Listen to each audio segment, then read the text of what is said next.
You draw a rectangle whereby two opposite sides are equal. It is a mathematics lesson in a primary 7 class, except here all pupils have a hearing impairment. We are at Mulago School for the Deaf, a primary school exclusively dedicated to children with a hearing impairment. We send language when we are conducting a lesson. Pupils do final touches, getting ready to write the same primary leaving examination as their hearing counterparts elsewhere in the country. Hard. Africa Oshaba, their mathematics teacher, speaks audibly, and that is also versatile with sign language so that they can follow his lip movements and know how words are pronounced. What are the challenges? Some challenges which we have here, since they are not hearing and talking, they are very slow. So we take time to complete the syllabus in time. Teaching subjects like mathematics here is even harder. There are some topics which are complicated, like methods, formulae, which is very difficult for you to interpret in sign language. Teachers employ practical methods like this to ensure their pupils grasp the topics well. Using sign language to teach those with hearing impairment is a hard task that teachers like Oshaba grapple with. You become deaf also because you cannot learn the language when you have not become deaf, or you have not got interest of learning their language. Teopista Babide is another special needs teacher. She has been teaching such children for the past 14 years. It is a bit tiresome, but you need to be patient. You need to be patient with them because they are marginalized, first of all. They have the disability. Babide teaches English to this primary 4 class. You know, with the deaf, their words are in English, though their grammar differs. Language, like for example, if they are learning English, they feel really it is difficult for them to speak. When she's at school learning, she gets a problem, for example, in reading. So our main aim is to make sure that these children learn how to read and write, then be able to communicate with other people in the community.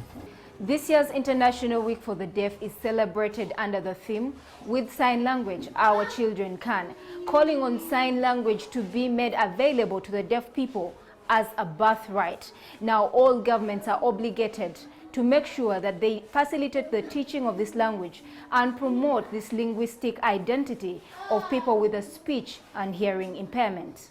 Unfortunately, whereas the mantra of this year's celebration resonates with the challenges of children with hearing impairment, in Uganda, only a few with this disability are able to study at a tender age. We have children who come from the rural areas, in the other ordinary schools, and they are deaf, so they want to join this school.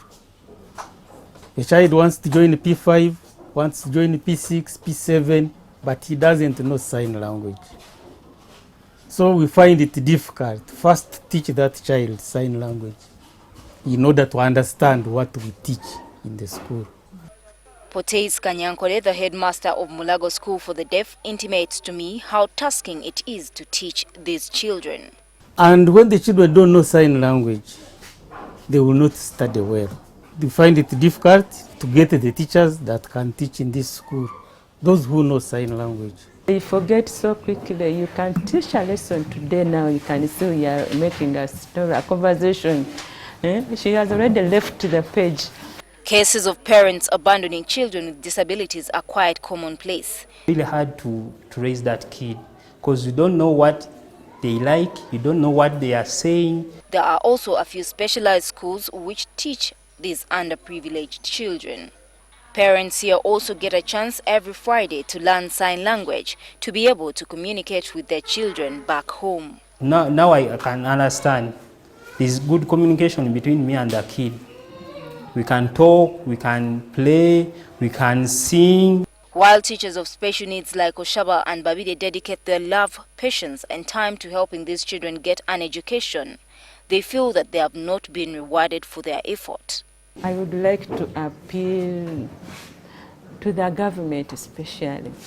They could add some more allowance to us because it strains really.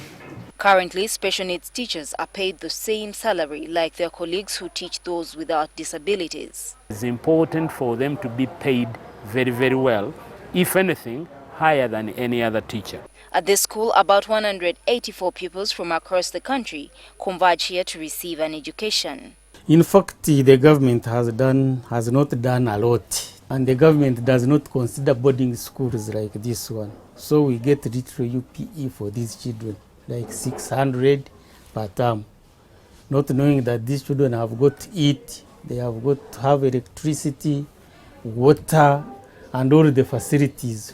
The monumental challenge to provide education to those with hearing impairment underscores government's reluctance to provide for marginalized groups who have an equal stake in the affairs of the state.